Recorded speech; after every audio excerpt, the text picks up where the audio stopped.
Vous écoutez un podcast de EJR Radio, la radio pour tous.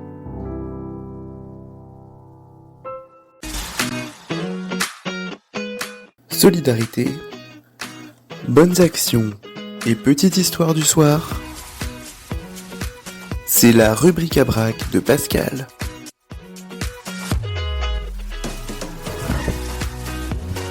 Et oui, c'est la rubrique à brac de Pascal et je suis sûr que notre Pascal national est en forme après un week-end de 3 jours. Salut Pascal. En pleine forme, carrément.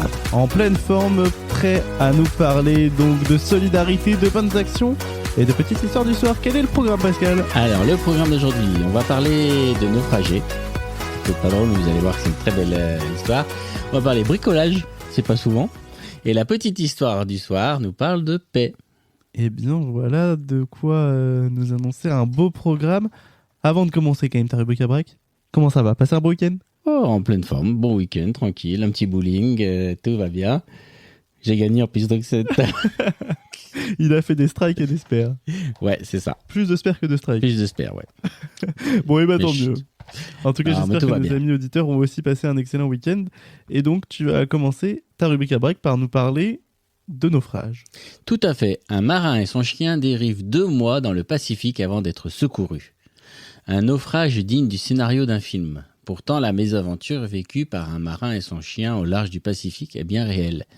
L'Australien et son compagnon à 4 pattes ont dérivé 2 mois dans l'océan à bord d'un catamaran.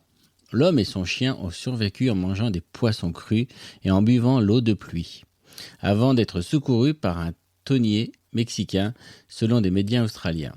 Le rescapé se prénomme Tim Shaddock, en compagnie de sa chienne Bella. Ils avaient quitté la ville balnéaire de La Plaza au Mexique en avril et prévoyaient de parcourir environ 6000 km avant de jeter l'ancre en Polynésie française.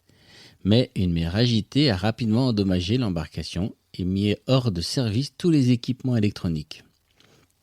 Le marin australien de 51 ans, visage émacé, barbe hissurte et visiblement fatigué par cette aventure, a expliqué avoir survécu en s'alimentant uniquement de produits de la pêche. Il n'avait que du matériel pour la pêche et pas de réserve. J'ai juste maintenant besoin de repos et de bonne nourriture car j'ai été seul en mer pendant longtemps, a-t-il encore déclaré. Sains et saufs, Tim et Bella devraient bientôt être ramenés au Mexique. Eh ben, dis-moi, quelle histoire, hein. Je ne sais pas si moi j'aurais pu survivre à ça. Je serais même pas monté dans le bateau, moi. Effectivement, c'est sûr, c'est une manière de voir les choses. Mais en tout cas, ouais, une grande force à lui. J'ai vu les photos, je sais pas si toi t'as vu les photos de cette... Non, moi j'ai pas regardé. Moi j'ai vu les photos, on dirait Robinson Crusoe. Honnêtement, vraiment... Voilà, il n'a pas eu besoin de se faire un ami vendredi avec une balle, puisqu'il avait sa chienne. Il avait Bella, heureusement, mais en tout cas, chapeau bas à cet homme, hein, vraiment. Bon, tu nous parles maintenant de bricolage, on revient sur Terre. On revient sur Terre. C'est un peu une façon d'être, écolo, de savoir faire les choses bien. Et vous êtes en vacances, vous savez pas trop quoi faire, vous avez des idées, vous cherchez des idées de bricolage faciles et rapides à faire. Bon, c'est vrai que c'est sympa de bricoler pour la maison. Il n'y a pas que les enfants qui peuvent faire des activités manuelles. Les adultes aussi aiment parfois passer du temps à bricoler. Rangement, décoration, jardinage, idées créatives. Sans être un pro de bricolage, on peut faire plein de choses utiles. Ah oui, parce que plein de choses inutiles, on peut faire plein de choses inutiles aussi. Plein de choses utiles et décoratives. Et au final, on fait des économies. Vous avez des objets à jeter, des bouteilles en plastique, des pots vides de peinture, de conserve, gardez-les précieusement.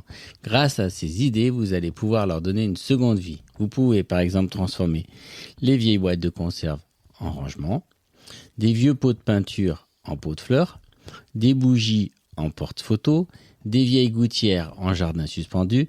À vous de faire travailler votre imagination. Alors, qu'est-ce qu'on transforme ? On y réfléchit un petit peu. Qu'est-ce qu'on pourrait transformer ? C'est une belle question, ça. Qu'est-ce qu'on pourrait transformer ? J'ai vu un de tes cousins qui a fait un truc très sympa. Il a pris son barbecue. Alors, c'est pas la transformation, mais il a pris son barbecue et au lieu de faire un feu de camp où ça peut être dangereux, il a fait fondre ses chamallows au barbecue. Ah oui. Vous voyez qu'on peut trouver plein de bonnes idées. En fait, on peut juste détourner l'utilisation de certains objets pour qu'ils soient utiles autrement. Plutôt que les jeter, plutôt que les... Voilà, on peut faire autre chose. Bah oui, en tout cas, c'est une belle initiative à partager au plus grand nombre. Amis auditeurs, réfléchissez. Et puis, si vous avez des idées de choses à transformer et que vous les transformez, n'hésitez pas à nous envoyer les photos de ces transformations sur nos réseaux sociaux, radio.egr, EGR Radio sur Facebook, radio.egr sur Instagram. On se fera un plaisir de relayer tout ça et d'applaudir vos talents de bricoleur que personnellement, je n'ai pas. Je te laisserai bricoler. D'accord. Alors, la petite histoire du soir. Bonsoir. Alors aujourd'hui, on va parler de PEP. Je vais voir, peut-être que ça sera le fil conducteur de notre semaine. On va essayer. Après l'âge d'eau de la semaine sur l'amour, c'était la semaine dernière. Tu nous parles de la semaine pour la paix. C'est parti. C'est parti. Il était une fois un roi qui voulait offrir un prix à l'artiste qui ferait la plus belle peinture de la paix. Plusieurs artistes ont essayé. Le roi regardait les peintures, mais il n'en aimait seulement que 2 parmi toutes celles-là. Il les avait choisis pour leur peinture, pour leur image. La première image était celle d'un lac calme. Le lac était un miroir parfait pour les montagnes majestueuses autour. Au-dessus, il y avait un ciel bleu avec quelques nuages blancs. Tous ceux qui ont vu cette peinture pensaient que c'était vraiment l'image parfaite de la paix. L'autre peinture avait aussi des montagnes, mais elles étaient abruptes, rocheuses et le sommet sans arbres. Au-dessus, il y avait un ciel orageux avec de la pluie et des éclairs. À côté de la montagne, il y avait une grosse chute d'eau. Cela ne ressemblait en rien à la paix. Mais, après que le roi l'eut bien regardé en détail, il y vit derrière la chute d'eau un petit buisson qui avait poussé sur le rocher. Dans le buisson, une maman oiseau avait bâti son nid. Là, au milieu de tout ce remous d'eau, était assise la maman oiseau sur son nid en parfaite paix.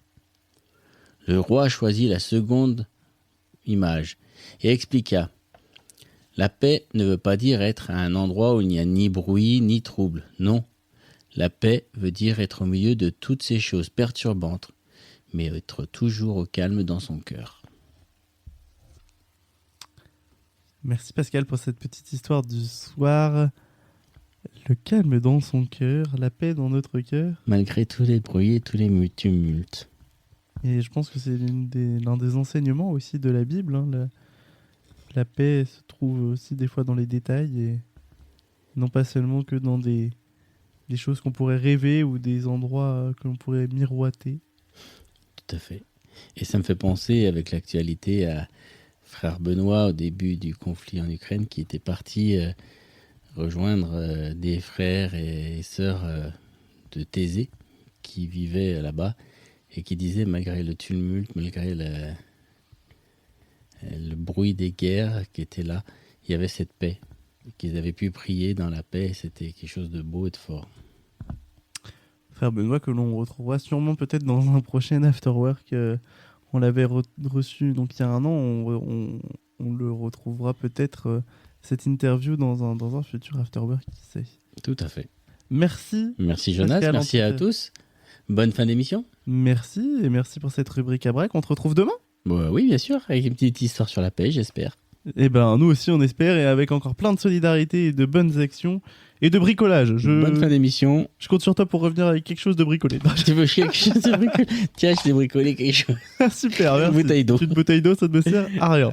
Enfin, si, à boire. Je préfère boire une bouteille d'eau que de l'eau de mer, en tout cas. C'est ça que fait. Puisque notre naufragé avait bu... Non, l'eau de pluie. Ah, l'eau de pluie ? Ah, oui, j'avais entendu l'eau de mer. Non, l'eau de pluie. Il avait récupéré l'eau qui tombait de la pluie. Ah il fallait qu'il pleuve en tout cas. Bon, bref. Voilà. On est vraiment des naufragés en carton. Et on peut en faire du bricolage. Merci Pascal et à demain. Bonne fin d'émission, à demain. Pour une nouvelle rubrique à break, bien sûr, sur EJR Radio dans Afterwork. Et... Retrouvez Afterwork du lundi au jeudi en direct de 16h30 à 19h sur EJR Radio durant l'intégralité du mois de juillet avec Jonas. Vous n'avez pas pu vivre ou vous souhaitez réécouter un passage d'Afterwork ? Aucun problème, tout est disponible en podcast sur toutes vos plateformes préférées dès le lendemain. EJR Radio, la radio pour tous.